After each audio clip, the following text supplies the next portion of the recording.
قلم فسبحان الذي لا يحصى امتنانه باللسان ولا بالقلم نستغفره ونتوب إليه ونشهد أن لا إله إلا الله وحده لا شريك له ونشهد أن سيدنا وسندنا وحبيبنا وطبيبنا وطبيب أرواحنا محمدا عبد الله ورسوله أرسله بالحق بشيرا ونذيرا وداعيا إلى الله بإذنه وسراجا وقمرا منيرا أما بعد فقد قال الله تعالى في كلامه المجيد وفي فرقانه الحميد أعوذ بالله من الشيطان الرجيم بسم الله الرحمن الرحيم إن الله وملائكته يصلون على النبي يا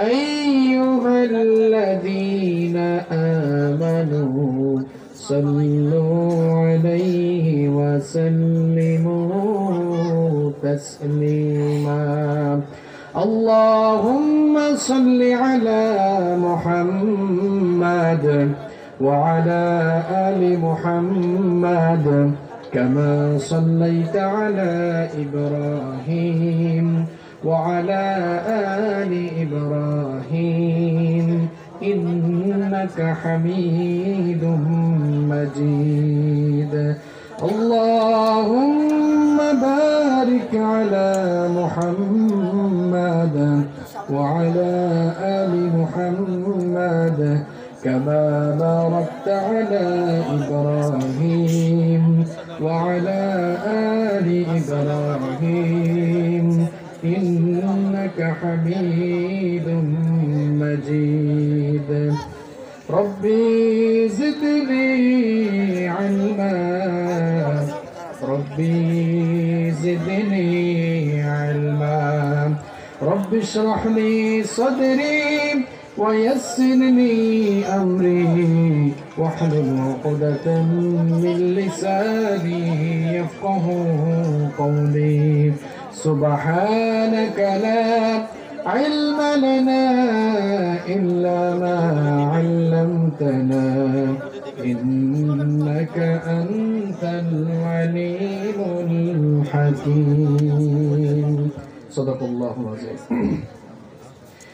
আল্লাহ আল্লাহ তুমি জানলে জালালুহু শেষ করা তো যায় না গে তোমার গুণগান আল্লাহ আল্লাহ তুমি জানলে জালালুহু শেষ করা তো যায় না গে তোমার গুণগান তুমি কাদের গফফার তুমি জলিল জব্বার তুমি কাদের গফফার তুমি জলিল জব্বার অনন্ত অসীম তুমি রহিম রহমান আল্লাহ আল্লাহ তুমি জাল্লে জালালুহু শেষ করা তো যায় না গে তোমার গুণগান আল্লাহ আল্লাহ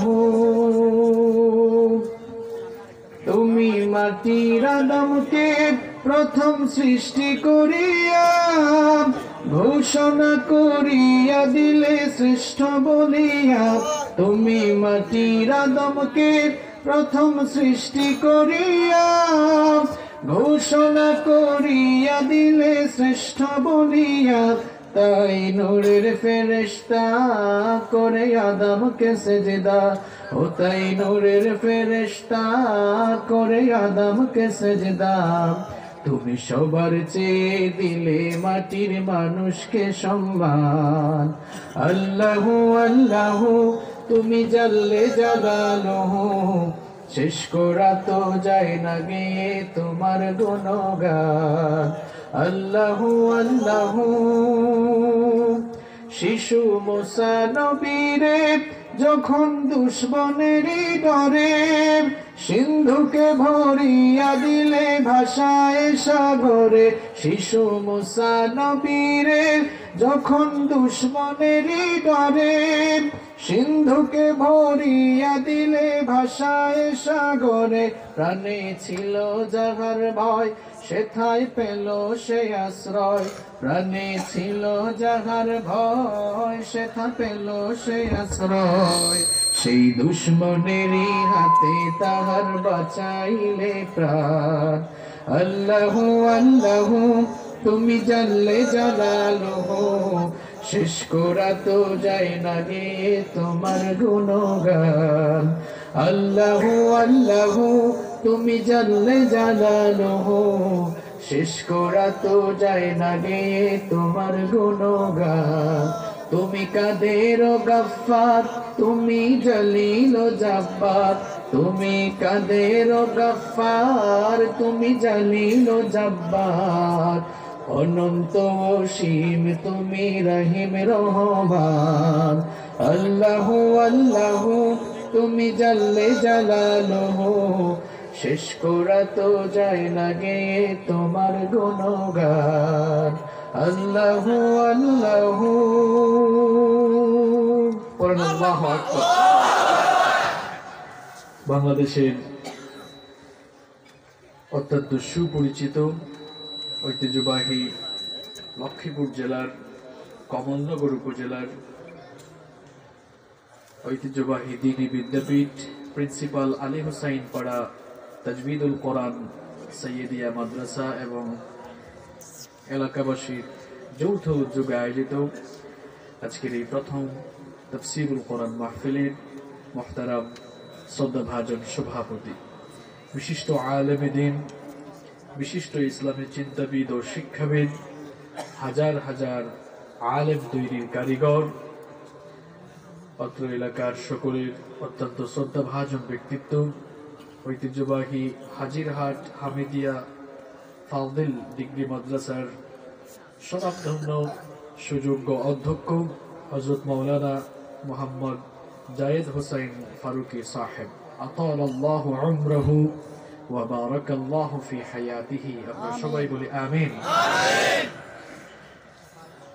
উপস্থিত মাহফিলের সম্মানিত উপস্থাপক আপনাদের এলাকার রত্ন আপনাদের সোনার টুকরা সন্তান আমার অত্যন্ত স্নেহের ছোট ভাই পৃথিবী বিখ্যাত মদিনা ইউনিভার্সিটিতে অধ্যয়নরত হাফেজ সৈয়দ তারেক মাহমুদ হাফেজাহুল্লাহ ওয়া রাআহ আমরা দোয়া করছি আল্লাহ তাআলা যেন তাকে যুগ শ্রেষ্ঠ একজন দ্বীনের দাঈ বানিয়ে দেন আমিন।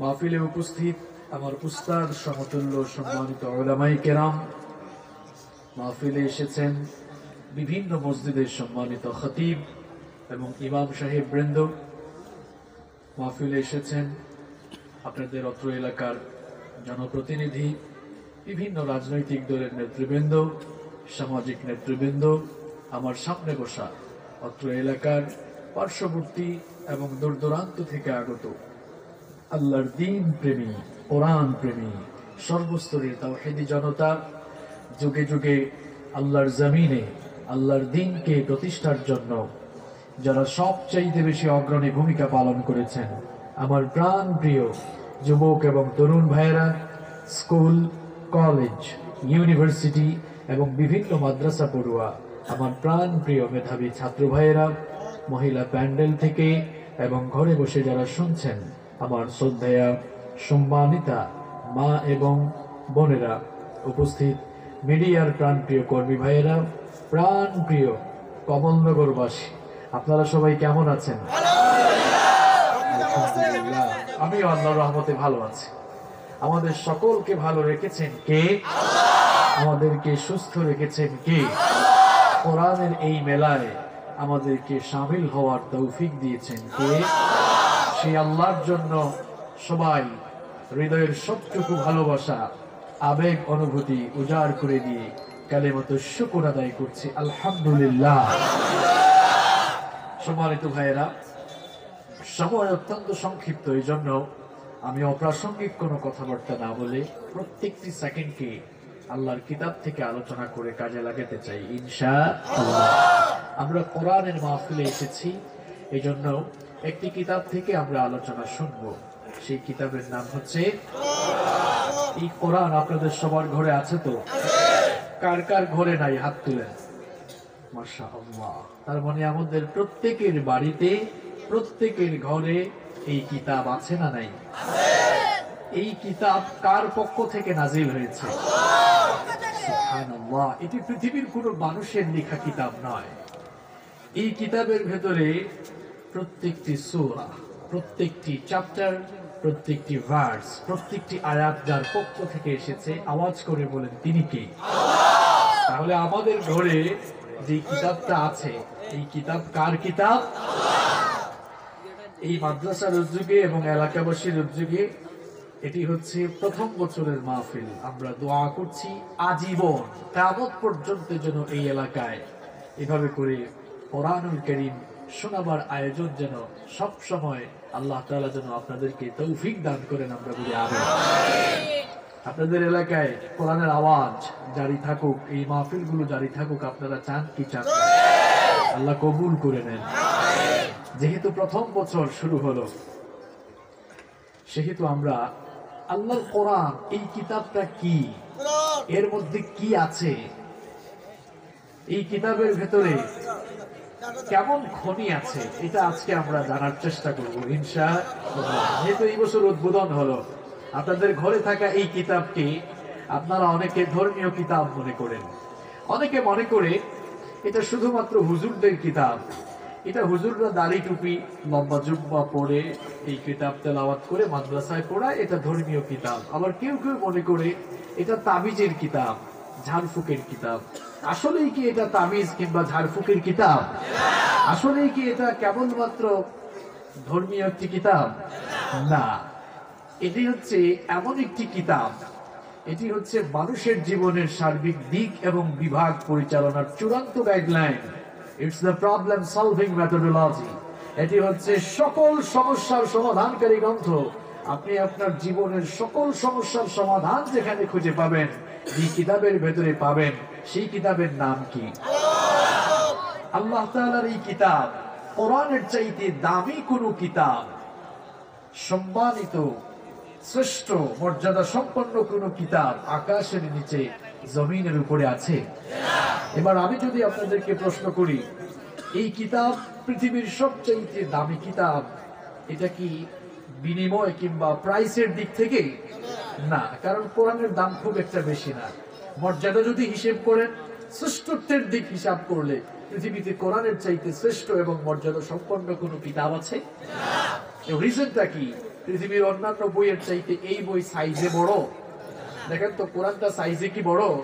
এর চেয়ে বড় বড় সাইজের অনেক কিতাব পৃথিবীতে আছে না?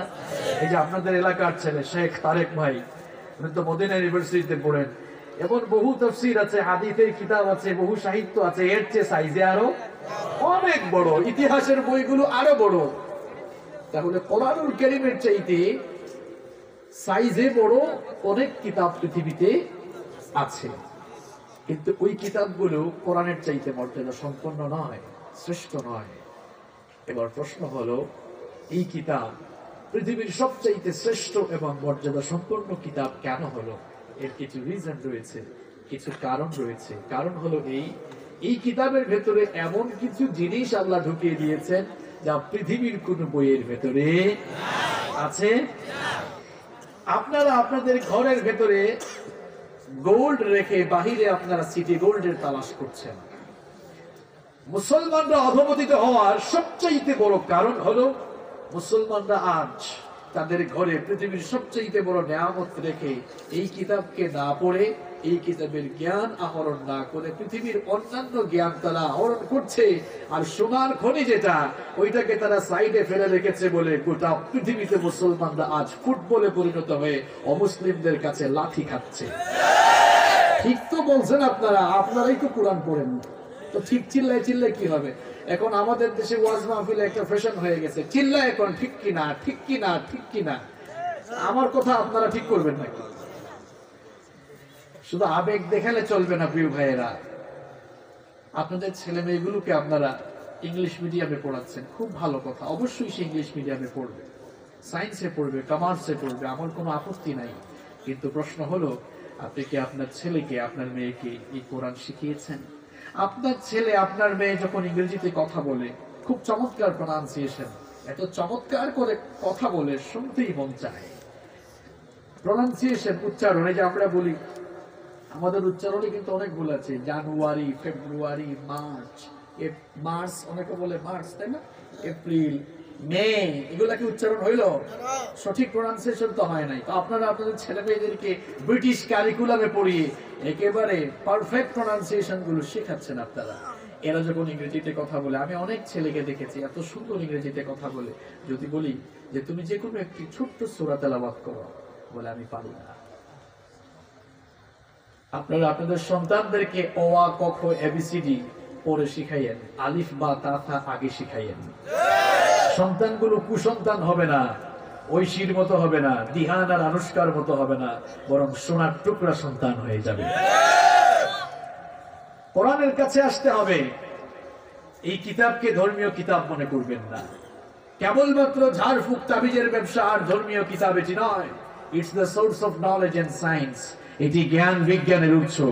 আপনি যদি সত্যিকারের জ্ঞান বিজ্ঞান আহরণ করে নিজের জ্ঞানের পাত্রকে পরিপূর্ণ করতে চান, তাহলে সবার আগে আল্লাহর কিতাবের জ্ঞান আহরণ করতে হবে। নইলে বহু পড়াশোনা করবেন, পড়াশোনা শেষ করে নিজেকে একজন মূর্খ হিসাবে আপনি রেখে দিবেন। কোরআন যিনি শিখেন না, তিনি কখনো সুশিক্ষায় শিক্ষিত হতে পারেন না। একটি ঘটনা মনে পড়ে গেল, বলবো? আমাদের দেশের একজন ইউনিভার্সিটির শিক্ষক, আমি নাম না হয় নাই বললাম, তিনি বাহিরে একটি কনফারেন্সে গেলেন। কনফারেন্স বুঝেন তো আপনারা? কনফারেন্সে গেলেন, সেখানে একজন সুইডিশ প্রফেসর ছিলেন। সুইডিশ প্রফেসর ছিলেন কনভার্টেড মুসলিম। কনভার্টেড মুসলিম মানে হচ্ছে যিনি অন্য ধর্ম থেকে ইসলাম ধর্ম গ্রহণ করেছেন। তো সেই কনভার্টেড মুসলিম সুইডিশ প্রফেসর, তিনি বাংলাদেশি প্রফেসরকে জিজ্ঞেস করলেন যে আপনি কোন দেশ থেকে এসেছেন, কোন ইউনিভার্সিটির প্রফেসর। তিনি পরিচয় দিলেন। তো তিনিও তার পরিচয় দিলেন। দেওয়ার পরে জিজ্ঞেস করলেন, আচ্ছা আপনি মাইন্ড করেন না, আপনি কি কোরআন পড়তে পারেন? হয় না, পারি না। ওই সুইডিশ প্রফেসর বললেন, আপনি একটি নামকরা ইউনিভার্সিটির প্রফেসর, আপনি ইংরেজি পড়তে পারেন, অন্যান্য কয়েকটি ভাষার উপরে আপনার পারদর্শিতা রয়েছে, কিন্তু পৃথিবীর সবচাইতে দামি বইটা আপনি পড়তে পারেন না।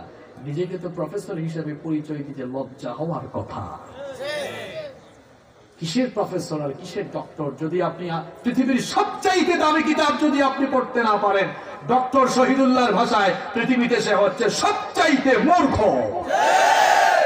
কারণ আল্লাহর কিতাব তো আপনি এখনো পড়তে পারেন নাই। আমার দেশে অনেক প্রফেসর আছে, অনেক ডক্টর আছে, আউযুবিল্লাহ বিসমিল্লাহ শুদ্ধ করে পড়তে পারে না। জ্ঞানের পাত্রকে যদি আপনি পরিপূর্ণ করতে চান, সবার আগে আল্লাহর কিতাব কোরআন আপনাকে পড়তে হবে, জানতে হবে। কারণ কোরআনুল কারীম হচ্ছে পৃথিবীর সবচাইতে শ্রেষ্ঠ এবং মর্যাদা সম্পন্ন কিতাব। আর কি কারণে এই কিতাব পৃথিবীর সবচাইতে শ্রেষ্ঠ আর মর্যাদা সম্পন্ন কিতাব? কারণ এই কিতাবের ভেতরে এমন কিছু স্পেশালিটি আছে, এই কিতাবের এমন কিছু ইউনিক আনপ্যারালাল ক্যারেক্টারিস্টিক রয়েছে, এই কিতাবের মধ্যে এমন কিছু অনন্য অতুলনীয় বৈশিষ্ট্য দিয়ে এই কিতাবকে আল্লাহ তাআলা বৈশিষ্ট্যমণ্ডিত করেছেন। এই বৈশিষ্ট্য কিংবা যেই স্পেশালিটি গুলো পৃথিবীর কোন বইয়ের ভেতরে খুঁজে পাওয়া যাবে না। সুবহানাল্লাহ। কোরআনের ভেতরে যা আছে পৃথিবীর অন্য বইয়ের ভেতরে তা। কোরআনুল কারীমের অনেক স্পেশালিটি আছে, বলতে গেলে তো বহু লম্বা সময় লাগবে। যেহেতু প্রথম বছর মাহফিলের আয়োজন হলো, আল্লাহর কিতাবটা কি জিনিস এটা এই বছর আপনাদেরকে সবক দিয়ে যাই, তাহলে কোরআনের প্রতি আমাদের ভালোবাসা আরো বাড়বে ইনশাআল্লাহ। কোরআনুল কারীমের 10টি স্পেশালিটি আজ আমি আপনাদের সামনে তুলে ধরব, যে স্পেশালিটি গুলো পৃথিবীর অন্য কোনো বইয়ের ভেতরে খুঁজে পাওয়া যায় না। এই 10টি পয়েন্ট সবাই মুখস্থ করে এরপরে আজকে বাড়িতে যাবেন ইনশাআল্লাহ। এই 10টি সবক নিয়ে বাড়ি যাওয়া যাবে তো? বলেন ইনশাআল্লাহ। নাম্বার 1, এক নাম্বার হচ্ছে Quran is a book that is most read in this world. পৃথিবীর একমাত্র বই হচ্ছে কোরআন, যা এই পৃথিবীতে সবচাইতে বেশি পড়া হয়। সুবহানাল্লাহ, বাড়ি গিয়ে বলে পৃথিবীতে যে বইটা সবচাইতে বেশি পরিমাণ পড়া হয় এই বইটার নাম কি? একদিন সমান কত ঘন্টা? যারা বললো না তারা কি জানে না? একদিন সমান কত ঘন্টা? আচ্ছা বলেন তো, 24 ঘন্টা কোন বই তেলাওয়াত হয় এমন কোন বইয়ের নাম কি আপনারা জানেন? জানেন? কিন্তু আপনারা কি জানেন আল্লাহর কিতাব এই কোরআন পৃথিবীতে 24টি ঘন্টাই তেলাওয়াত হয়। কিভাবে তেলাওয়াত হয় এটা আজকের বিজ্ঞানও প্রমাণ করেছে। মহাশূন্য নিয়ে যারা গবেষণা করছেন, মহাকাশ বিজ্ঞানী এবং জ্যোতির্বিজ্ঞানীরা গবেষণা করে দেখলেন পৃথিবীর ঘূর্ণায়মান পদ্ধতি এবং আহ্নিক গতি আর বার্ষিক গতির ফলে পৃথিবীর বিভিন্ন স্থানে সময়ের ভিন্নতা রয়েছে। যেমন বাংলাদেশে এখন রাত 8টা কত 6 মিনিট বাজে। সৌদি আরবে এখন কয়টা বাজে? 5টা, বিকেল 5টা 6 মিনিট। আবার আমেরিকাতে এখন সকাল 10টা 6 মিনিট। লন্ডনে এখন বিকাল 2টা 6 মিনিট। সুইজারল্যান্ডে এক সময়, রাশিয়াতে এক সময়, ইন্ডিয়াতে এক সময়, মিয়ানমারে এক সময়, কাতারে এক সময়, দুবাইয়ে এক সময়। গোটা পৃথিবীর সব জায়গায় ঘড়ির কাঁটা কি এক? সময়টা কি এক? সময়টা ভিন্ন কেন জানেন? পৃথিবীর ঘূর্ণায়মান পদ্ধতি আর আহ্নিক গতি এবং বার্ষিক গতির ফলাফলের কারণে এই সময়ের ভিন্নতা দেখা যায়। এই জন্য বিজ্ঞানীরা রিসার্চ করে দেখলেন এক আজীব তথ্য। এই সময়ের ভিন্নতার কারণে তারা দেখলেন যে পৃথিবীতে 24 ঘন্টার প্রত্যেকটি মিনিটের প্রত্যেকটি সেকেন্ডেই পৃথিবীর কোথাও না কোথাও আযান হয়। আপনারা এখন বসে বসে আলোচনা শুনছেন। এখন কোন দেশে ফজরের নামাজ চলে, কোন দেশে যোহরের নামাজ চলে, কোন দেশে মাগরিবের নামাজ চলে, কোন দেশে এশার নামাজ চলে, ঠিক না? তারা গবেষণা করে দেখলেন যে সময়ের ভিন্নতা থাকায় পৃথিবীতে 24 ঘন্টার প্রত্যেকটি মিনিটের প্রত্যেকটি সেকেন্ডেই দুনিয়ার কোথাও না কোথাও আযান হয়। এবার বলেন তো, আযান হলে একামতের দরকার আছে না নাই? একামত দিলে নামাজের দরকার আছে না নাই? নামাজে যে বই থেকে তেলাওয়াত করতে হয় সেই বইটার নাম কি? কেউ যদি আল্লাহু আকবার বলে বুখারী শরীফ থেকে তেলাওয়াত শুরু করে, আন আবি হুরায়রা রাদিয়াল্লাহু আনহু قال قال رسول الله صلى الله عليه وسلم, এরপরে হাদিস পড়া শুরু করে দিল, নামাজ হবে? কেন হবে না? বুখারী শরীফ থেকে তো পড়ছে। কেন হবে না? কারণ কোরআন থেকে তেলাওয়াত করে। লা সালাতা লিমান লাম ইয়াকরা বিফাতিহাতিল কিতাব। সূরা ফাতিহা না পড়লে নামাজই হয় না। কেমন সূরা? এই জন্য এই সূরাটিকে বলা হয় সূরাতুস সালাত। এটি সালাতের সূরা, নামাজের সূরা। এই সূরা না পড়লে নামাজ হয় না। আচ্ছা, তাহলে নামাজে যে বই থেকে তেলাওয়াত করা বাধ্যতামূলক সেই বইটার নাম কি? তার মানে নামাজ যেহেতু এই বই থেকে তেলাওয়াত হয়, সময়ের ভিন্নতা থাকায় পৃথিবীর 24 ঘন্টার প্রত্যেকটি মিনিট প্রত্যেকটি সেকেন্ড কোথাও না কোথাও নামাজ হয়। আর নামাজে কোরআন থেকে তেলাওয়াত হয়, তার মানে হলো পৃথিবীর একমাত্র বই কোরআন, যে বই 24 ঘন্টার প্রত্যেকটি মিনিটের প্রত্যেকটি সেকেন্ডে কোথাও না কোথাও আল্লাহর বান্দারা তেলাওয়াত করে। পৃথিবীতে কোরআন ছাড়া আর কোন বই আছে যা 24 ঘন্টা তেলাওয়াত হয়? আবার পৃথিবীতে কোরআনের মতো এত পরিমাণ কোন বই ছাপাখানায় ছাপা হয় নাই, হয়েছে? পৃথিবীর একমাত্র বই কোরআন, যে বই পৃথিবীতে সবচেয়ে বেশি পরিমাণ বিক্রি হয়েছে, কোরআনের মতো সেল হয়েছে, বিক্রি হয়েছে, এরকম কোন বই রেকর্ড দুনিয়াতে আছে? আবার এটি পৃথিবীর একমাত্র বই যা বিনামূল্যেও সবচাইতে বেশি পরিমাণ বিতরণ হয়েছে। এটি পৃথিবীর একমাত্র কিতাব যেই কিতাবের ইজ্জত সম্মান রক্ষার জন্য, যেই কিতাবের রাজ কায়েমের জন্য পৃথিবীতে আল্লাহর বান্দারা তাদের শরীরের তাজা রক্ত এমনকি তাদের জীবনটাকে কুরবান করে দিয়েছে। আবার এটাই একমাত্র কিতাব পৃথিবীতে এই কিতাবের বিরোধিতাও সবচাইতে বেশি হয়েছে। তাহলে আমরা কোরআনুল কারীমের 1 নাম্বার স্পেশালিটি জানলাম, এটি হচ্ছে পৃথিবীর একমাত্র কিতাব যা পৃথিবীতে সবচাইতে বেশি পড়া হয় না কম পড়া হয়। এই পয়েন্ট মনে থাকবে নাকি খেয়ে ফেলবেন? এটা নাকি খেয়ে ফেলবেন তো ইনশাআল্লাহ? মনে থাকবে? সিনাই ঢুকে ফেলছেন তো? নাম্বার 2, 2 নাম্বার হচ্ছে nobody has ever bothered to read or heard the holy book Quran. এই কোরআন যিনি তেলাওয়াত করেন আর যিনি শুনেন কেউই কখনো বিরক্ত হন না। কোরআন পড়লে বা শুনলে কেউ কখনো বিরক্ত হয়? কোন গান যখন বের হয়, যুবক আর তরুণ ভাইয়েরা সেই গান কয়েকদিন শোনার পরে বলে, গানটি আমরা অনেক দিন ধরে শুনতেছি, শুনতে শুনতে ভালো লাগে না, গানটা আমাদের কাছে পুরাতন হয়ে গিয়েছে, এই গান চেঞ্জ করে নতুন কোন গান থাকলে দাও। এইরকম কোন গান কিংবা কবিতা শোনার পরে মানুষ ওই গান বা কবিতার প্রতি বিরক্ত হয়ে যায়। কিন্তু আপনারা সব সময় জন্মের পর থেকে নিয়ে এখন পর্যন্ত মসজিদে গেলেই আপনারা দেখেন ইমাম সাহেব সূরাতুল ফাতিহা দিয়ে নামাজ শুরু করেন। কেউ কি কোনোদিন বিরক্ত হয়ে ইমাম সাহেবকে বলেছেন নাকি, হুজুর প্রত্যেক দিন তো আপনি একটা সূরা দিয়ে নামাজ শুরু করেন, এই সূরাটা শুনতে শুনতে ভালো লাগে না, আজ অন্য সূরা দিয়ে নামাজ শুরু করেন? এমন কথা কি কেউ বলেছেন নাকি? এমন কথা কেউ দুনিয়াতে বলার সুযোগ বা সম্ভাবনা আছে নাকি? বরং আল্লাহর কিতাব কোরআনের তেলাওয়াত শুনতে তো ভালো লাগে। কারো কারো কণ্ঠে আল্লাহ এমন সুধা ঢেলে দিয়েছেন, কারো কারো ভয়েস এত চমৎকার, তারা যখন তাদের সুললিত কণ্ঠে আল্লাহর কালামের তেলাওয়াত করে মানুষের কলিজাটা ঠান্ডা হয়ে যায়, মানুষের হৃদয়টা প্রশান্ত হয়ে যায়। বিশেষ করে যারা হজ করেছেন, উমরা করেছেন, হারামাইন শরীফাইনে যারা সালাত আদায় করেছেন দেখেছেন, সেখানে যখন সালাত শুরু হয়ে যায় তেলাওয়াত শুনলে মনে হয় আসমান থেকে আল্লাহর কোরআন নাজিল হচ্ছে।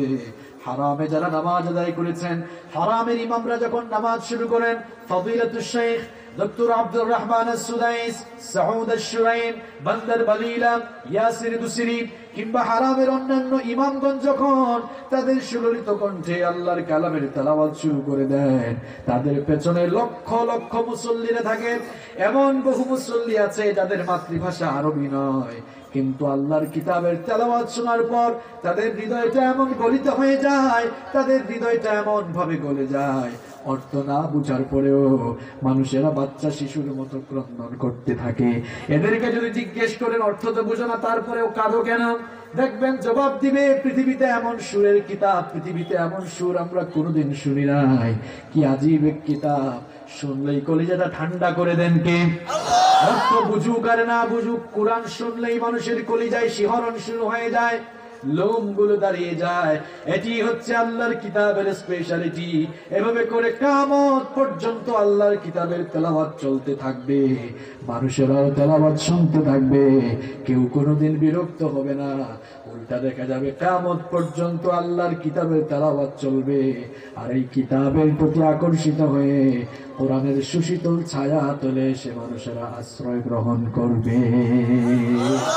কোরআন যিনি তেলাওয়াত করবেন তিনিও বিরক্ত হবেন না, যিনি শুনবেন তিনিও কখনো বিরক্ত হবেন না।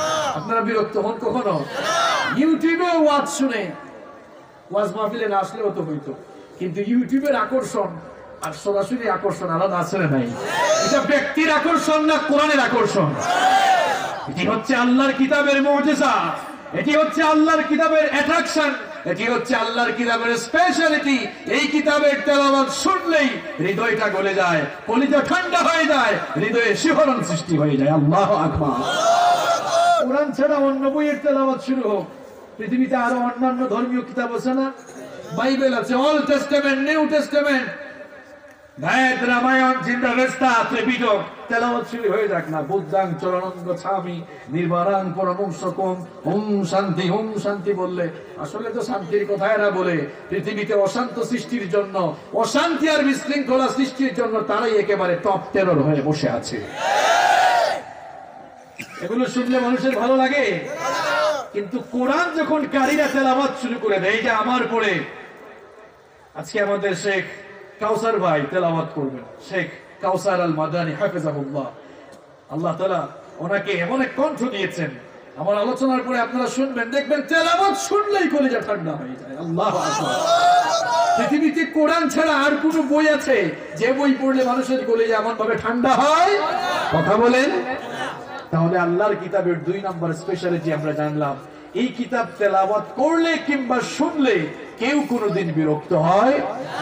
নাম্বার 3 নম্বর হচ্ছে the number of the people who have memorized the holy book Quran is countless. পৃথিবীর একমাত্র বই হচ্ছে কোরআন। এই বইয়ের হাফেজ, হিফজকারী, মুখস্থকারী পৃথিবীতে সবচাইতে কম না বেশি? আচ্ছা বলেন তো, কোরআনের যত হাফেজ আছে পৃথিবীর অন্য কোন বইয়ের এত হাফেজ আছে? আবার এই কোরআন যেন আমরা পড়তে পারি, বুঝতে পারি, মুখস্থ করতে পারি, এই জন্য এই কিতাবকে সহজ ভাষায় নাজিল করেছেন কে? কোরআনে কারীমের 54 নম্বর সূরা সূরাতুল কমারের 17, 22, 32 এবং 42 নম্বর আয়াতে রব্বুল আলামিন সুন্দর করে বললেন, ওয়ালাকাদ ইয়াসসারনাল কুরআনা লিযিকরি ফাহাল মিন মুদ্দাকির। তোমাদের পড়ার জন্য, বোঝার জন্য, মুখস্থ করার জন্য এই কিতাব আমি সহজ ভাষায় নাজিল করেছি।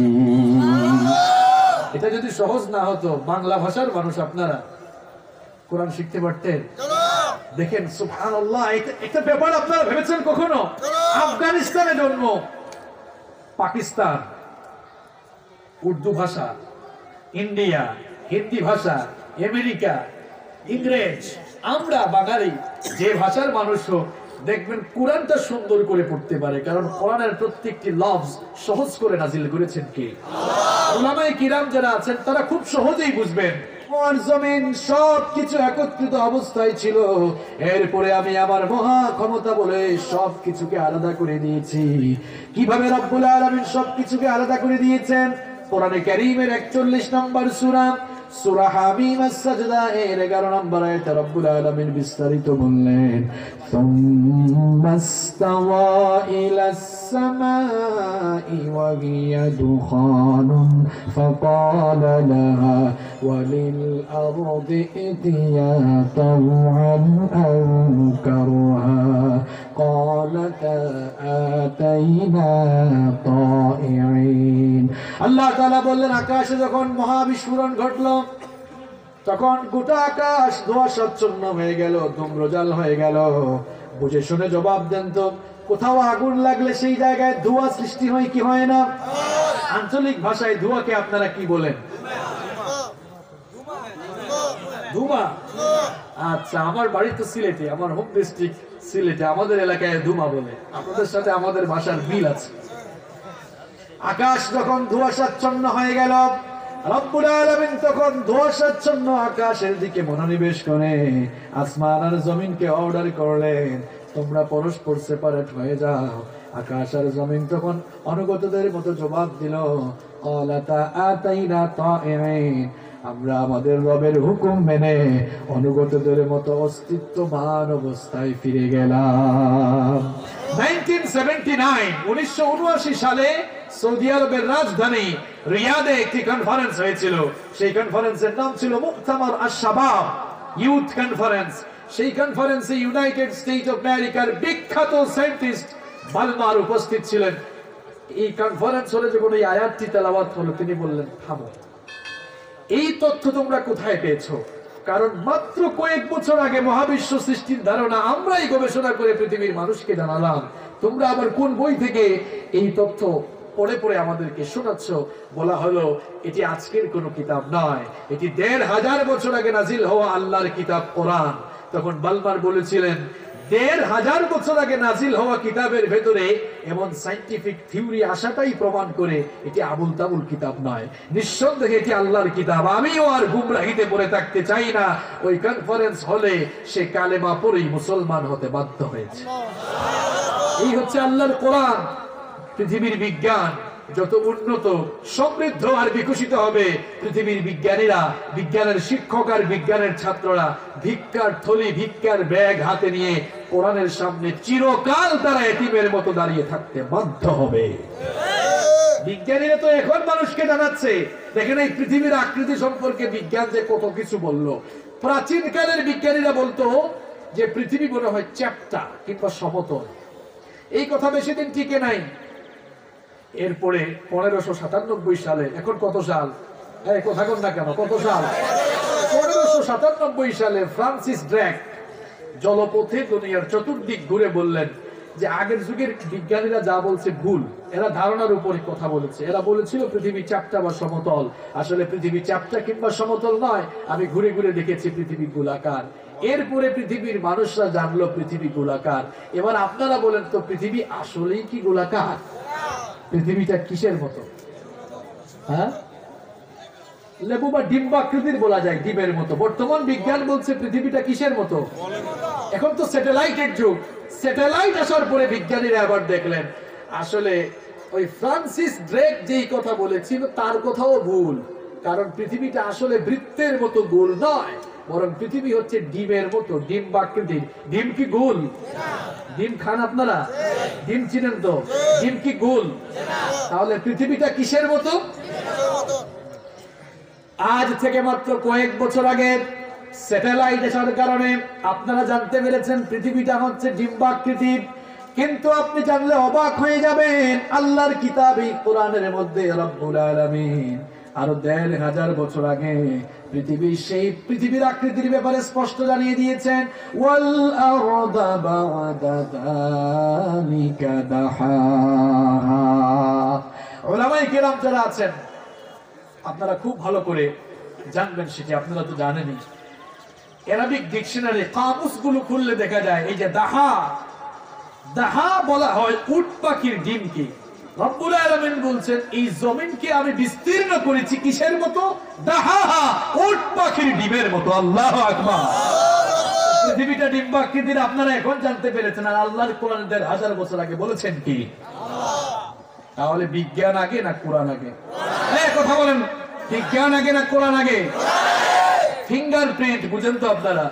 আরবিতে বলা হয় বাসমাত, ইংরেজিতে বলা হয় ফিঙ্গারপ্রিন্ট, বাংলায় বলা হয় আঙ্গুলের ছাপ, টিপসইও বলে অনেক এলাকায়। আপনারা কি বলেন? টিপসই বুঝেন, তাই না? আচ্ছা বলেন তো আমাদের হাতে আঙ্গুল আছে কয়টা? সবাই বলেন কয়টা? এক আঙ্গুলের টিপসইয়ের সাথে, এক আঙ্গুলের ছাপের সাথে আর এক আঙ্গুলের ছাপের কোনো মিল আছে? পৃথিবীতে ৮০০ কোটি মানুষ বসবাস করছে, কারো আঙ্গুলের ছাপের সাথে কারো আঙ্গুলের ছাপের কোনো মিল আছে? এই যে টিপসই, কারো সাথে কারো মিল নাই, এটি আপনারা কবে জানতে পেরেছেন? 1800 সালের আগে। এখন কত সাল? এখন 1800 সাল না, সালের মধ্যে বেতাল হয়ে গেছে। এখন কত সাল? 2000। তার মানে ভালো করে শুনুন প্রিয় ভাইয়েরা, এই ফিঙ্গারপ্রিন্টের ধারণা বিজ্ঞান মাত্র 200 বছরও না, 150 থেকে 180 বছর। আমি একটা বইয়ের মধ্যে পড়েছি 1856 সালে ব্রিটিশ বিজ্ঞানী উইলিয়াম হার্সাল মানব দেহের উপরে গবেষণা চালিয়ে এই অভিন্ন ফিঙ্গারপ্রিন্টের তথ্য পৃথিবীর মানুষকে জানিয়েছেন। আমরা যখন জমি জমা রেজিস্ট্রি করতে যাই, অথবা ভোটের সময় আসলে ভোট দিতে যাই, কিংবা যখন আমরা দেশের বাইরে ইমিগ্রেশন ক্রস করি, তখন আমরা ফিঙ্গারপ্রিন্ট দিই না? কারণ আপনার ফিঙ্গারপ্রিন্টের সাথে আরেকজনের ফিঙ্গারপ্রিন্টের কোনো মিল। 1800 সালের আগে পৃথিবীর মানুষ জানতোই না যে টিপসই নামে একটা জিনিস আছে, এই টিপসই কারোর সাথে কারো কোনো মিল। কিন্তু আপনি জানলে অবাক হয়ে যাবেন, আল্লাহর কিতাবে কোরআনের ভেতরে এই ফিঙ্গারপ্রিন্টের ধারণাও ১৫০০ বছর আগে দিয়েছেন কে?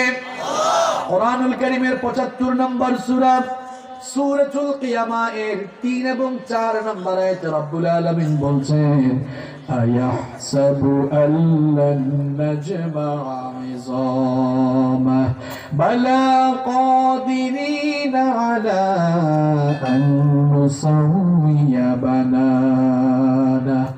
রব্বুল আলামিন বলছেন, তোমরা যারা মনে করো তোমরা মরে যাওয়ার পরে অস্থি পিঞ্জর হাড্ডি গুড্ডি মাংস যখন আলাদা হয়ে যাবে, তোমরা যারা দাবি করো তখন কে আবার আমাদেরকে জিন্দা করবে, আমি তোমাদেরকে বলছি শোনো, তোমরা মরে যাওয়ার পর তোমাদের শরীরের হাড্ডি মাংস আর অস্থি পিঞ্জরি শুধু নয়, বরং তোমাদের প্রত্যেকের বরং তোমাদের প্রত্যেকের হাতের আঙ্গুলের যে অগ্রভাগের ছাপ রয়েছে, এই অগ্রভাগের ছাপ পর্যন্ত আমি পুনর্বিন্যস্ত করতে সক্ষম। এই ফিঙ্গারপ্রিন্টের ধারণা দিয়েছে বিজ্ঞান কিছুদিন আগে, আর কোরআন দিয়েছে কত বছর আগে? কোরআন আগে না বিজ্ঞান আগে? আমার ভাইয়েরা, এমন একটি দামি কিতাব আপনারা ঘরের ভেতরে রেখে সন্তানগুলোকে আগে ইংরেজি শিখাচ্ছেন, আগে বিজ্ঞান শিখাচ্ছেন, আগে ব্যবসায়ী অনুষদে পড়াশোনা করাচ্ছেন। অবশ্যই করাবেন, অবশ্যই করাবেন, কিন্তু সবার আগে আল্লাহর কিতাবের শিক্ষা দেন। নিজেরাও কোরআনটা পড়েন। চোখের মধ্যে লাগাই ফেলছে কালো চশমা, এজন্য কোরআনকে সবসময় তাবিজের ব্যবসার কিতাব মনে করে। কোরআনে যে কি আছে, এই কালো চশমাটা খুলে সাদা চশমা লাগাও, দিলের চক্ষু দিয়ে কোরআন পড়া শুরু করে দাও। দিলটাকে আলোকিত করে দিবেন কে? হেদায়েতের নূর দিয়ে অন্তরটাকে মুনাওয়ার করে দিবেন কে? কোরআনের সাথে বিজ্ঞানের কোনো দ্বন্দ্ব, বরং কোরআন আগে, বিজ্ঞান। বিজ্ঞানের ইনোভেশন যত বাড়বে, কোরআনের কাছে বিজ্ঞান যে পরিত্যক্ত তা চিরকাল প্রমাণ হতেই থাকবে। কোরআনুল কারীমের 6 নম্বর স্পেশালিটি হলো এটি এমন এক কিতাব, this is the book, the most authentic book in this world, whereof there is no doubt about it. এটি এমন এক কিতাব, এই কিতাবের ভেতরে কোনো ভুল। বই পড়ার অভ্যাস যাদের আছে, দেখবেন প্রত্যেক বইয়ের শুরুতে লেখকের কথা থাকে, সম্মানিত পাঠকবৃন্দ, এই বই পড়ে কোনো ভুল পেলে আমাদেরকে সংশোধনী দিয়েন, পরবর্তী সংস্করণে আমরা এটাকে ঠিক করে এরপরে বাজারজাত করব। আল্লাহ তাআলা কি কোরআনের শুরুতে বলছেন, আমার বান্দারা কোরআন পড়তে গিয়ে ভুল পাইলে তোমরা আমারে জানাইও, আমি ঠিক করে দিব। এমন কথা আছে? শুরুতেই বলে দিয়েছেন যালিকাল কিতাব লা রাইবা ফি হুদাল লিল, এমন কিতাব দিয়েছি এখানে ভুল আছে, সন্দেহ আছে, এ ব্যাপারেও সন্দেহ করা যায় না। আল্লাহু আকবার। কোরআনুল কারীমের 7 নম্বর স্পেশালিটি হলো এটি এমন এক কিতাব, এই কিতাবের মতো কিতাব বানানো যাবে। It's quite impossible to make a book like Holy Quran. কোরআনের মতো কোরআন বানানো যাবে? কোরআনের মতো কোরআন বানানো দূরের কথা, একটা শব্দ বানানো যাবে না। সময় থাকলে সব বলতাম। আল্লাহ তাআলা কোরআনুল কারীমে 4 দফা চ্যালেঞ্জ করে একেবারে সর্বশেষ জানিয়েছেন, ফালইয়াতু বিহাদিসিন মিসলি। একটা শব্দের মতো শব্দ পারলে বানাও। কেউ বানাতে পারবে? মুসাইলামার নাম শুনেছেন আপনারা? মুসাইলামা কে? Who is মুসাইলামা? ভণ্ড নবুয়তের দাবিদার ছিল, তাই না? মুসাইলামা তাকে নবী বলা শুরু করলো। লোকজন বলল, আচ্ছা মুসাইলামা, তুমি যে তোমাকে নবী বলা শুরু করলা, তোমার সাথে কি জিবরিলের দেখা সাক্ষাৎ হয় না? ওইদিকে মুহাম্মদ বলেন সাল্লাল্লাহু আলাইহি ওয়াসাল্লাম, তার সাথে জিবরিলের দেখা সাক্ষাৎ হয়, সূরা নাজিল হয়, আয়াত নাজিল হয়। তোমার কাছে কি কোনো সূরা বা আয়াত নাজিল হয় না? মুসাইলামা কায়দা করে জবাব দিল, দেখো ভাই, আমি মাত্র নবী হইছি, নতুন নবী হইছি, জিবরিল আমার কাছেও আসবে, একটু টাইম দাও, একটু সময় তো লাগবে, নতুন নবী আমি। কিছুদিন পর লোকজনকে ডেকে বলল, লোকেরা শোনো, এই তো গত রাতেই আমার কাছে জিবরিল এসেছিলেন। লোকেরা বলল, তাই? কোন সূরা নাজিল হয়েছে নাকি? কয় হয়েছে তো। কোন সূরা? কয় আমার কাছে সূরা ফিল নাজিল হয়েছে। কোরআনেও কিন্তু একটা ফিল আছে, আলাম তারা কাইফা ফাআলা রাব্বুকা বিআসহাব। এটা ওই ফিল না, এটা মুসাইলামার বানানো ফিল। লোকজন বলল, ঠিক আছে, তোমার উপর নাজিল হওয়া সূরাটা তেলাওয়াত করে শোনাও তো। এবার সে তেলাওয়াত শুরু করলো, আল ফিল মালফিল ওয়ামা আদরাকা মালফিল লাহু দানাবু ওয়াবিল ওয়া লাহু খুরতুমুন তাওয়িল। শেষ। বাচ্চারাও হাসাহাসি করতেছে তেলাওয়াত শুনে। উলামায়ে কেরাম তো অর্থ বুঝেই ফেলেছেন, অর্থ শুনলে তো ওরাও হাসবে। অর্থটা বলবো, আল ফিল হাতি, মালফিল হাতি কি, ওয়ামা আদরাকা মালফিল, আপনি কি জানেন হাতি কি? হাতির তারিফ, হাতির ডেফিনেশন চলছে। লাহু দানাবু ওয়াবিল, তার লেজ আছে, ওয়া লাহু খুরতুমুন তাওয়িল, তার লম্বা একটি সুর আছে। লোকজন বলল, মুসাইলামা, তুই যে একটা মিথ্যাবাদী, ভণ্ড, ধোঁকাবাজ, প্রতারক, তা প্রমাণ হওয়ার জন্য তোর জবানে তেলাওয়াতকৃত এই সূরাটি যথেষ্ট। আল্লাহর কোরআনের মতো কোরআন কেউ বানাতে পারবে? কষ্ট হচ্ছে আপনাদের? কোরআনুল কারীমের 8 নাম্বার স্পেশালিটি হলো এটি এমন এক কিতাব, এর হেফাজতকারী হচ্ছেন স্বয়ং আল্লাহ। আল্লাহ তাআলা বলছেন ইন্না নাহনু নাযালনা যিকরা ওয়া ইন্না লাহু লাহাফিজুন। এই কোরআন নাজিল করেছি আমি, এর সংরক্ষণের সবটুকু হেফাজতের দায়িত্ব নিয়েছি আমি। সুবহানাল্লাহ। যেই কোরআন হেফাজতের দায়িত্ব আল্লাহ নিয়েছেন, পৃথিবীর সমস্ত মানুষরা কোরআনের বিরোধিতা করে কোরআনের আওয়াজকে থামিয়ে দিতে পারবে? কোরআনের আওয়াজ আজ এক শ্রেণীর লোকেরা থামিয়ে দিতে চায়, অথচ তারা নিজেরাই জানে না, তারা নিজেরাই নিস্তব্ধ হয়ে নিজেরাই থেমে গিয়ে ধ্বংসের আস্থা করে নিক্ষিপ্ত হয়ে যাবে। আল্লাহর কোরআনের আওয়াজকে থামানো যাবে না। কোন জায়গায় আগুন লাগলে কেউ যদি ওই আগুন লাগা জায়গায় লাঠি দিয়ে বাড়ি মারে, আগুনের তেজ বাড়বে না কমবে? কোরআন বিরোধীদেরকে আমরা স্পষ্ট বলে দিতে চাই, আগুন লাগা জায়গায় লাঠি দিয়ে বাড়ি মারলে যেমন আগুনের তেজ বাড়ে, যেখানেই কোরআনের আওয়াজ, কোরআনের গণজোয়ার, কোরআনের গণবিস্ফোরণ শুরু হয়ে যাবে, সেই গণজোয়ার আর গণবিস্ফোরণকে যারাই থামিয়ে দিতে চাইবে, সেই ময়দান কোরআনের রাজ কায়েমের জন্য আরো উর্বর ময়দানে পরিণত হয়ে যাবে।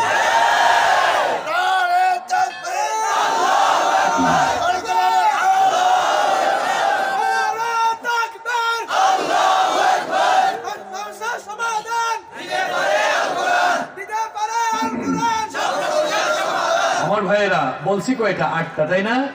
নাম্বার 9 নম্বর হচ্ছে এটি এমন কিতাবের কাছে আসলেই মর্যাদা বাড়ে না কমে? কি করে দেখেন মর্যাদা বাড়ে?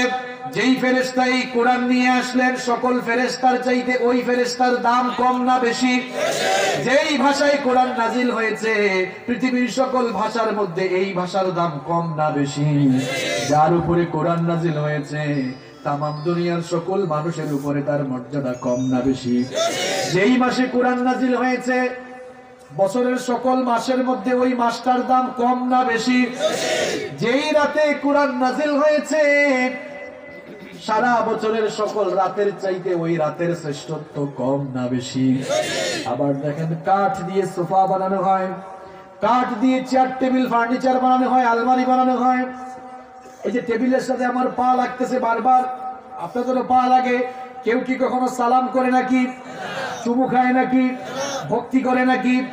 কাঠের 2টা টুকরা দিয়ে যখন রেহাল বানানো হয়, আর ওই রেহালের উপরে যখন আল্লাহর কিতাব কোরআন রাখা হয়, তখন কাঠের 2টা টুকরার মর্যাদা বাড়ে নাকি কমে? দেখা যায় মানুষের পা লাগলে বুকের সাথে জড়িয়ে ধরে চুমু খায়, ভক্তি করে, সম্মান করে, কারণ কাঠের 2টা টুকরার উপরে কার কিতাব রাখা হয়েছে, এই জন্য তার মর্যাদা বেড়েছে না কমেছে? আমার দেখে শপিং মলে কাপড়ের অনেক দোকান থাকে, গার্মেন্টস ফ্যাক্টরিতে অনেক কাপড় চোপড় থাকে, আমাদের বাসা বাড়িতে আলমারিতে আলনায় অনেক কাপড় থাকে। কাপড় ময়লা হওয়ার পর আলনায় থাকা কাপড়গুলো টান দেয়, পুকুরে নিয়ে ধোয়ার জন্য মাঝে মাঝে পায়ের তলায় কিছু কাপড় পরে যায়। কোনদিন কি কোনো কাপড় পায়ের তলা থেকে নিয়ে চুমু খেয়েছেন নাকি? সম্মান বা ভক্তি করে নাকি কেউ? কিন্তু দেখা যায় ছোট্ট একটি কাপড়ের টুকরা দিয়ে যখন জিলবাব, গিলাফ বা বস্ত্রনী বানানো হয়, সেই কাপড়ের টুকরা যখন মানুষের হাত থেকে পড়ে যায়, মানুষেরা বুকের সাথে জড়িয়ে ধরে চুমু খায়, সম্মান করে, ভক্তি করে, কারণ ছোট্ট কাপড়ের এই টুকরা দিয়ে কার কিতাব পেটানো হয়েছে। এই জন্যই ছোট্ট কাপড়ের টুকরার মর্যাদা বাড়ে না কমে? আমার ভাইরা, এইরকম করে আপনারা যারা আল্লাহর কিতাব কোরআনের কাছে চলে আসবেন, কোরআনটা পড়ার চেষ্টা করবেন, বোঝার চেষ্টা করবেন, মানার চেষ্টা করবেন, কোরআনের খেদমত করা শুরু করবেন, কোরআনের আন্দোলন করা শুরু করবেন, আল্লাহর জমিনে আল্লাহর কিতাবের রাজ কায়েমের আন্দোলনে যারা ঝাঁপিয়ে পড়বেন, কোরআন আপনাদের মর্যাদা এত বেশি বাড়িয়ে দিবে। মুসলিম শরীফের বর্ণনায় আল্লাহর নবী বললেন, আল কোরআন হুজ্জাতুল লাকা আও আলাইক, এই কোরআন হয় আপনার পক্ষে সাক্ষ্য হয়ে যাবে, নতুবা আপনার বিপক্ষে সাক্ষ্য হয়ে যাবে। আপনি যদি সাহিবুল কোরআন হয়ে যান, কোরআনের সাথী হয়ে যান, কিয়ামতের দিন কোরআন আপনার সামনে দাঁড়িয়ে আল্লাহর সঙ্গে ঝগড়া করবে ততক্ষণ, আল্লাহ আপনাকে মাফ করে জান্নাতে ঢুকাবেন না যতক্ষণ। তাহলে কোরআনের সাথী হওয়ার দরকার আছে না নাই? কিন্তু কিছু কপাল পুরা কোরআনের বিরোধিতা করে আছে না নাই? কোরআনওয়ালা লোকদেরকে সুযোগ পাইলেই পিটাবার চেষ্টা করে, ষড়যন্ত্র করার চেষ্টা করে, এমন মানুষ লক্ষ্মীপুরে নাই? তাদেরকে আমরা বলে দিতে চাই, আল্লাহর দ্বীনের সাথে যারা বেয়াদবি করে তাদের পরিণতি ভয়াবহ। নমরুদ আর ফেরাউন তার জ্বলন্ত সাক্ষী। এরা তো হচ্ছে দ্বীন বিরোধী, যারা বর্তমান পৃথিবীতে যারা আল্লাহর দ্বীনের বিরোধিতা করছে তাদের দাদা আর নানা হলো নমরুদ আর ফেরাউন। তোমাদেরকে বলতে চাই, তোমাদের দাদা আর নানার দিকে তাকিয়ে দেখো, পৃথিবীতে তাদের বহু ক্ষমতা ছিল, আল্লাহর দ্বীনের বিরোধিতা করার কারণে ফেরাউনকে ক্ষমতার গদি থেকে নামিয়ে লোহিত সাগরে পানি খাওয়ায়া খাওয়ায়া মেরেছেন কে? আর নমরুদের মতো ক্ষমতাধর লোকটাকে ক্ষমতার মসনদ থেকে, ক্ষমতার গদি থেকে নামায়া ল্যাংড়া মশা মাথার ভেতরে ঢুকাইয়া জুতার বাড়ি খাওয়ায় খাওয়ায় দুনিয়া থেকে বিদায় করেছেন কে? সুতরাং ক্ষমতা পেলে আল্লাহর দ্বীনের বিরুদ্ধে, কোরআনের বিরুদ্ধে, ইসলামের বিরুদ্ধে, আলেম ওলামার বিরুদ্ধে অবস্থান নিলে নমরুদ আর ফেরাউনের মতো জুতার বাড়ি খেয়ে দুনিয়া থেকে বিদায় নেওয়া লাগতে পারে। আবু জেহেলদের পরিণতি ভালো হয় নাই, উতবা সাইবাদের পরিণতি ভালো হয় নাই। যারাই ক্ষমতায় বসে আল্লাহর দ্বীনের বিরোধিতা করে, অং সান সু চি তার জ্বলন্ত প্রমাণ। 2 দিন আগের ঘটনা, 2 দিন আগেও যে লোকটা ক্ষমতার মসনদে বসে বাড়াবাড়ি করেছিল, ঠিক 2 দিন আগে জেলখানার অন্ধকারের ভেতরে ঢুকতে হয়েছে। সুতরাং ক্ষমতা পেলে আল্লাহর দ্বীনের সঙ্গে বিরোধিতা করা যাবে না। কোরআনওয়ালা লোকদের সাথে, আলেম ওলামাদের সাথে, এমনকি কোরআনের মাহফিল বন্ধ করে এমন কিছু কোরআন বিরোধী আছে না নাই? কোরআনের মাহফিল যারা বন্ধ করে, এটা তো মানুষের কাজ না, এগুলো আবু জেহেলের কাজ। আল্লাহর কোরআনে রব্বুল আলামিন বলছেন, যেই যুগে কোরআন নাজিল হয়েছিল সেই যুগের কাফের মুশরিকরাও কোরআন প্রচারে বাধা বিঘ্নতা সৃষ্টি করত। রব্বুল আলামিন কোরআনে কারীমে বলেছেন, ওয়াকালাল্লাযীনা কাফারু লা তাসমাউ লিহাযাল কুরআন ওয়ালগাউ ফীহি লাআল্লাকুম তাগলিবুন। আল্লাহ তাআলা বলছেন, কাফেররা বলতো, লা তাসমাউ লিহাযাল কুরআন, খবরদার কোরআন শোনো না। মানুষদেরকে কোরআন শুনতে তারা বাধা দিত। যেখানেই কোরআনের প্রচার, কোরআন শোনাবার ব্যবস্থা করা হতো, তারা বলতো ওয়ালগাও, সেখানে ঝামেলা লাগাও, বিশৃঙ্খলা লাগাও, গন্ডগোল লাগাও। আমার ভাইয়েরা, আবু জেহেল দুনিয়া থেকে বিদায় হয়েছে, কিন্তু আবু জেহেলদের কর্মসূচি আজও দুনিয়ায় কিছু নব্য আবু জেহেলরা বাস্তবায়ন করছে। যেখানে কোরআনের মাহফিল তারা দেখে, সেখানেই তারা বাধা বিঘ্নতা সৃষ্টি করে বন্ধ করার চেষ্টা করে।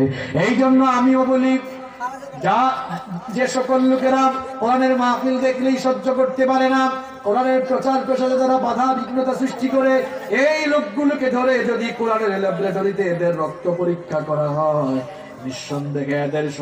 নিঃসন্দেহে এদের রক্তে মানুষের রক্ত না পেয়ে আবু জেহেলের রক্তের ভাইরাস পাওয়া যাবে। কোরআনের মাহফিল হলে তোমার এত কাতুকুতু লাগে কেন? এত কাতুকুতু লাগে কেন? এই ধরনের কাতুকুতু মার্কা আবু জেহেলীয় লোকদেরকে শায়েস্তা করার জন্য এই যুগে কিছু আমলের দরকার। ভালো করে শুনেন, শেষ করার আগে শেষ কথা বলতে চাই। আমিও বাংলাদেশে বহু মাহফিলে গিয়ে সরাসরি বলা শুরু করেছি, মাহফিল প্রয়োজনে করব না, যারা অনুমতি ছাড়া মাহফিল করাবেন তাদের মাহফিলেই যাওয়া দরকার। কার থেকে অনুমতি নেবেন? আল্লাহর জমিনে আল্লাহর কোরআনের কথা বলবেন, আল্লাহর গোলামের কাছ থেকে কি পারমিশন নেওয়া লাগবে নাকি? কিছু লোক তো খুব ভাবচাপ নিয়ে বসে আছে, আমার কাছে আসে, তোমার কাছে আসবে কেন? বসেন, কথা বলতে দেন। কিও তোমার এত ভাবচাপ কেন? শরীরে এত তেল জমছে নাকি? তাহলে শোনো, মানুষকে যে হয়রানি করো, আল্লাহর কসম করে বলে যাচ্ছি, ফেরেশতারা কিন্তু অনুমতি ছাড়া পেদানি দিবে। সাবধান হয়ে যাও, সতর্ক হয়ে যাও। আল্লাহর জমিনে আল্লাহর কোরআনের কথা চলবেই চলবে। লড়াই বাধা দিতে আসবে যুবক আর তরুণরা, ওমরের মতো ভূমিকা পালন করতে হবে। শুনেন, কথা বলতে দেন। ওমর ইবনুল খাত্তাব ইসলাম কবুল করেছেন 26 বছর বয়স। কত বছর? ওমর নরম না গরম? কথা কয় পরে মাইকটা দেয়, এসে বললেন, ওগো আল্লাহর রাসূল, আলাসনা আলাল হক, আমরা কি হকের উপরে প্রতিষ্ঠিত নই? আল্লাহর নবী বললেন, বালা, অবশ্যই আমরা হকের উপরে আছি। ওমর বললেন, আমরা যদি হকের উপরেই থাকি, তাহলে এরা গোপনে গোপনে নামাজ পড়ে কেন? গোপনে গোপনে দাওয়াত চলে কেন? ওমরের কাজ কারবার গোপন না, ওমর যা করে সামনাসামনি করে। আল্লাহু আকবার। আল্লাহর নবী বললেন, কি চাও? ওমর রাদিয়াল্লাহু আনহু বললেন, ওমর যে ইসলাম কবুল করেছে সেটা সবাই জানা দরকার, ওমরের জজবাটাও সবাই জানা দরকার। বললেন, আল্লাহর নবী পারমিশন দেন, আজ কাবার চত্বরের দিকে আমি ওমর মিছিল বের করতে চাই। সুবহানাল্লাহ। কোন সময়ের ইসলাম? তখন মার খাওয়া ইসলাম। সবাই যখন মার খাচ্ছে চতুর্দিকে, তখন ওমর এসে বলে, আমি ইসলাম কবুল করেছি, এবার আমি মিছিল করতে চাই। সংখ্যায় মুসলমানরা কম না বেশি? গুটি কয়েক লোকেরা ইসলাম কবুল করেছে। আল্লাহর নবী বললেন যাও, পারমিশন দেওয়া হলো, কারণ ওমরের প্রতি আল্লাহর নবীর একটা আস্থা ছিল। গুটি কয়েক লোক ইসলাম কবুল করেছিল, এদেরকে লাইন ধরাইয়া মাঝখানে রাখলেন আল্লাহর নবীকে, আর সামনে থেকে ইসলামের দুই বীর সিপাহসালার নেতৃত্ব দিলেন হামজা রাদিয়াল্লাহু আনহু এবং ওমর ইবনে খাত্তাব রাদিয়াল্লাহু। এবার ওমর রাদিয়াল্লাহু আনহু স্লোগানও তুললেন লিল্লাহি তাকবীর। আপনারা যেমন এখন তাকবীর দিলেন, ওইভাবে সবাই তাকবীর দিল। আবু জাহেল কয়, এই আমার নির্বাচনী এলাকায় নতুন স্লোগান কে দিল? একজন বের হয়ে এসে বলে, স্যার ঘটনা তো খারাপ। কি হয়েছে? আমাগো দলের লোক কিন্তু ওই দলে চলে গেছে। কয় মানে? কয় ওমরকে তো সামনে দেখা যায়। কয় মাথা খারাপ হয়েছে? আবু জেহেল সত্যি বের হয়ে দেখে, হায় হায়, ওমরকে তো সামনেই দেখা যায়। যারা আক্রমণের প্রস্তুতি নিয়েছিল বললো, এই থামো থামো, কোথায় যাচ্ছ? দেখো না সামনে ওমর আছে। যদি কেউ তার বউকে বিধবা বানাতে চাও, সন্তানগুলোকে এতিম বানাতে চাও, তাইলে ওমরের সামনে যাও। ওমর কিন্তু কথা বলবে, পরে কচু কাটা করবে আগে। যখন চতুর্দিকে মুসলমানরা মার খাচ্ছে, এক ওমরকে মিছিলের সামনে দেখে কাফের মুশরিকদের পেশাব ছুটে যাওয়ার অতিক্রম হয়েছে। লক্ষ্মীপুরের যুবক আর তরুণ ভাইদেরকে বলতে চাই, যারা আল্লাহর জমিনের কোরআনের বিরুদ্ধে দাঁড়িয়ে যাবে, আপনাদেরকে ওমরের ভূমিকা অবতীর্ণ হওয়া লাগবে। ভূমিকা অবতীর্ণ হয় ওমর যেভাবে আল্লাহু আকবারের ধ্বনিতে মক্কার আকাশ বাতাস প্রকম্পিত করে কাফের মুশরিকদের কলিজা কাঁপিয়ে দিয়েছিলেন, আপনাদেরকে ওমরের ভূমিকা অবতীর্ণ হয়ে কোরআন বিরোধীদের কলিজার মধ্যে আঘাত হানতে হবে।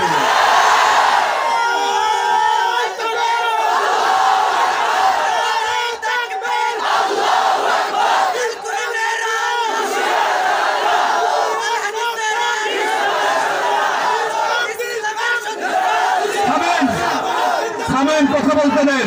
কথাগুলো আজ মনের দুঃখে বলেছি, কথাগুলো আজ মনের দুঃখে বলেছি। আমাদের বাচ্চাটা দাদাদের আমলে আমরা দেখি নাই কোনোদিন মাহফিল করতে হলে অমুক তমুকের কাছে যাওয়া লাগে। কোরআনের মাহফিল হবে, কোরআনের কথা হবে। আমি যে 1 ঘন্টা বক্তব্য দিলাম, কোরআন হাদিসের বাইরে একটা কথা বলেছি? তো কোরআন হাদিসের কথা হবে, পারমিশন লাগবে কেন? ভাবসাব যারা ধরেছো, ভাবসাব কিন্তু ফেরেশতারা ছুটাইয়া দিবে, ছুটাইয়া দিবে। সবাইকে মরতে হবে, মৃত্যুকে ভয় করো। আল্লাহ যেন এদেরকে হেদায়াত দেন। যদি হেদায়াত না থাকে, আল্লাহ যেন করোনা দিয়ে সবগুলাকে মেরে ফেলেন। কোরআনুল কারীমের 10 নম্বর স্পেশালিটি হলো, এটি এমন কিতাব, it's the problem solving methodology. এটি সকল সমস্যার সমাধানকারী গ্রন্থ। জীবনের সকল দিক এবং বিভাগের সমস্যার সমাধান খুঁজে পেতে হলে আল্লাহর কোরআনের কাছে সমাধান চাও। যদি জীবনে মরণে ফিরে যাও, খুঁজে নাও, চোখ রাখো কোরআনে। সমাধান চাও যদি জীবনে মরণে ফিরে যাও, খুঁজে নাও, চোখ রাখো কোরআনে। তবেই পাবে সুখ শান্তির ঠিকানা, তবেই পাবে সুখ শান্তির ঠিকানা।